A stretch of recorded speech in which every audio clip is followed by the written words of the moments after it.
Noite para você, boa noite, seja bem-vindo a mais uma live. Vamos falar hoje, ter outro pet ajuda no comportamento do pet atual que eu tenho em casa? Será? Será que vai ajudar em alguma coisa ter outro pet? E aí, Daniel, o que tu me diz, o que tu me responde?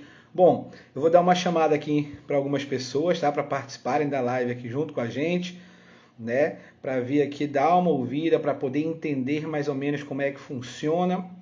E a gente vai estar trazendo essas informações aí para vocês, para estar de alguma forma ajudando a você entender um pouco mais, avaliar um pouco mais se isso pode ou não ajudar no comportamento do pet que você tem em casa hoje. Será, Daniel, que trazer um animalzinho novo para casa pode me ajudar ou não no comportamento? Isso é uma pergunta que muita gente se faz, muitos blogs, muitas redes sociais, principalmente aquelas redes sociais onde tem várias pessoas, comunidades de outras raças, têm se perguntado muito sobre isso. Será que vai me ajudar ou não ter um outro animalzinho em casa? Será? Será? Bom, eu vou responder isso para vocês agora. Gente, é o seguinte, é muito importante você entender que o seu pet tem comportamentos de tudo que ele aprendeu até agora com você. Nada ele aprendeu sozinho. Ele começou a procurar. Os cães eles precisam de regras. Os cães precisam entender como funciona as regrinhas da sua casa. Quando ele não encontra uma regra literal, ele começa a procurar, aonde ele encontra e ele começa a copiar o tutor. Então, muitas vezes, quando ele tem um comportamento por instinto e o tutor positiva isso, sabendo ou não que está positivando, ele acaba entendendo aquilo como uma regra, porque ele recebe sempre uma coisa boa quando ele faz aquele tipo de comportamento.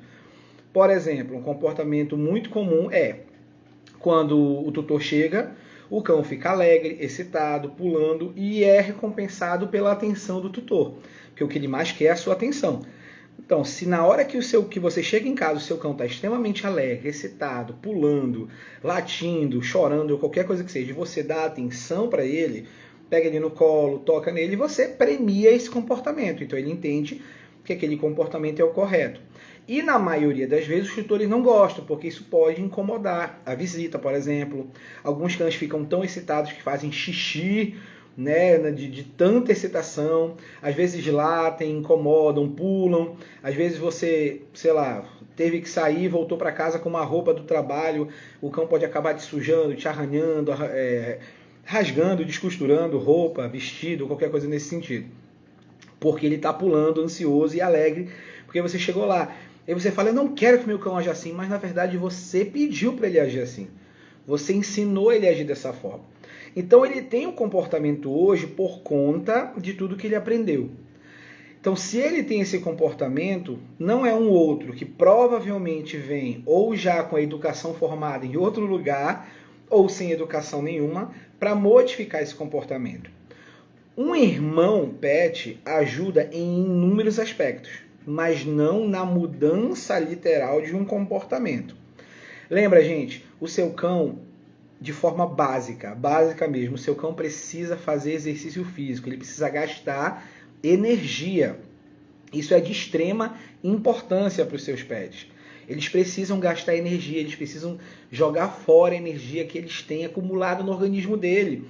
E essa forma é andando, passeando, fazendo exercício, dog walk, pegando e buscando bolinha, enriquecimento ambiental e várias outras formas de gastar essa energia. Um pet dentro de casa pode ajudar nesse aspecto. Porém, imagina que você viva num apartamento pequeno, tá? Seu cão não vai aumentar o espaço porque chegou um novo irmãozinho, chegou um pet novo. Na verdade, piora, ele vai ter que dividir esse espaço, dividir esse território com outro animal. O espaço não cresceu, na verdade diminuiu, porque tem outra pessoa, outro serzinho, ocupando aquele mesmo espaço que era só dele. Então ele vai, de alguma forma, evitar certas zonas inicialmente, depois eles, obviamente, e é o que se espera, que eles fiquem juntos, que eles virem amigos, mas de alguma forma eles vão evitar estar literalmente colado no outro. Ninguém gosta de estar grudado o tempo todo. Né? Os casais mais amorosos não ficam literalmente o tempo todo agarrados. Então, com os pets não é diferente. Eles gostam de ficar juntos, mas não literalmente 24 horas por dia. Então, eles precisam ter um espaço. E, por consequência, se um está na sala, provavelmente o outro quer ficar sozinho e vai para o quarto. Se um está no quarto, o outro vai para a sala, para a cozinha e assim sucessivamente, tá? Então, porém, um brincando com o outro vai gerar uma certa facilitação no gasto de energia. E isso é muito positivo. Isso é muito bom. Porém, só isso não resolve o comportamento. Em grande parte, uma das principais dificuldades de comportamento é liderança. Né? Os cães eles buscam ter a liderança quando não existe, suprida. Então, eles acabam buscando ser líder.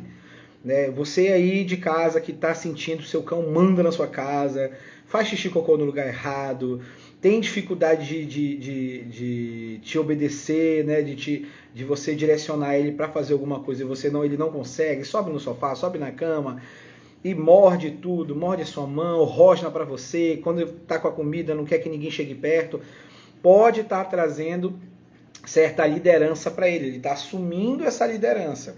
Então, quando chega um outro pet em casa, pode ter certa dificuldade. Assim como esse pet que já é líder pode subjugar o outro e aí não tem problema mais nenhum. Então, não é literalmente a forma de resolver o problema comportamental, porque você está literalmente jogando com a sorte. Pode ser que melhore, pode ser que piore. Então, o que eu devo fazer realmente, Daniel? Simples. Você deve reconhecer que precisa assumir a liderança da sua matilha.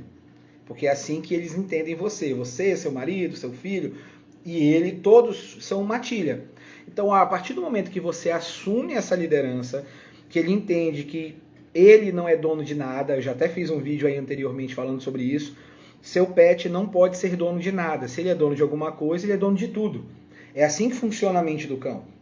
Então, você precisa assumir, dominar absolutamente tudo de dentro da sua casa. O brinquedinho dele, a cama dele, a comida, tudo é seu e você cede a ele. Então, partindo desse ponto, quando você assume essa liderança, aí sim o seu pet vai entender e vai começar a raciocinar e melhorar esse comportamento. É óbvio que a gente faz isso de uma forma mais personalizada e mais específica, em uma consultoria comportamental, mas você precisa entender que há a necessidade de assumir essa liderança. Partindo desse ponto, onde você é o líder da sua matilha, você, sua esposa, sua família, né, e não o pet, aí sim eu aconselho de forma absoluta você adquirir um outro animalzinho para dentro de casa.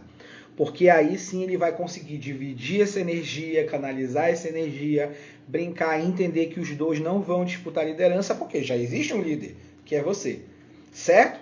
Eu espero que tenha ficado muito bem compreendido esse aspecto. É muito importante entender que não há possibilidade de um outro pet corrigir um problema existente. Antes de trazer o pet, corrige o problema que existe hoje. Se o seu cãozinho está com dificuldade de fazer xixi e cocô, o outro pode atrapalhar, porque ele vai querer demarcar o resto da casa, porque o outro chegou.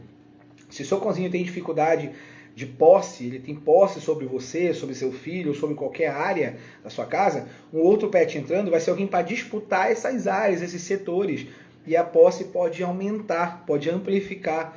Se o seu cão tem um problema de agressividade, por conta de não fazer exercício físico, o outro cão vai estressar mais ele, fazendo com que ele fique cada vez mais agressivo. Então, só introduzir um outro pet para dentro de casa não resolve os problemas comportamentais.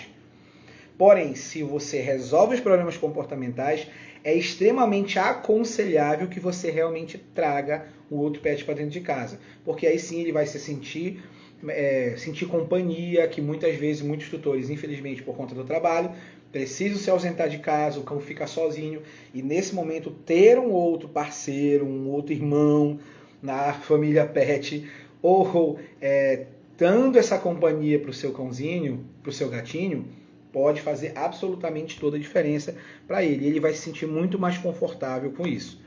Beleza? Espero que vocês tenham gostado dessa dica maravilhosa, que eu acredito que pode fazer toda a diferença na hora da tomada de decisão. Lembra, avalie seu cão. Tem algo nele que te incomoda? Se tem, busca na internet, em outros vídeos, ou aqui com a gente mesmo, busca um profissional que possa te indicar esse comportamento que me incomoda. É um comportamento natural ou é um comportamento que eu ensinei meu pet a fazer? Porque, por exemplo, roer, muitos tutores reclamam de roer. O cão rói, o cão destrói tudo. Roer é bom, não é ruim. O problema é que ele não pode roer a coisa errada. Ele não pode roer meu móvel, ele não pode roer a minha cadeira, ele não pode roer o meu sofá. Ele tem que roer a coisa certa. Então, redirecionar isso é de muita importância, mas roer é necessário. Tá? É necessário. Então é só aprender exatamente se aquele comportamento que me incomoda não precisa ser redirecionado ou se eu preciso eliminar aquele comportamento para que realmente ele seja um cão equilibrado para receber um outro membro na família. Beleza? Espero ter respondido aí a enquete que nós fizemos lá no Story. Foi exatamente por isso que eu vim aqui dar essa resposta para vocês, tá bom? Muito obrigado por tudo, obrigado por todo mundo que participou aí da live com a gente e obrigado você que está assistindo aí depois no IGTV que vai ficar salvo para vocês essa dica top. Beleza, gente? Fiquem com Deus, um grande abraço e tchau, tchau. Até a próxima. E bom final de semana. Valeu!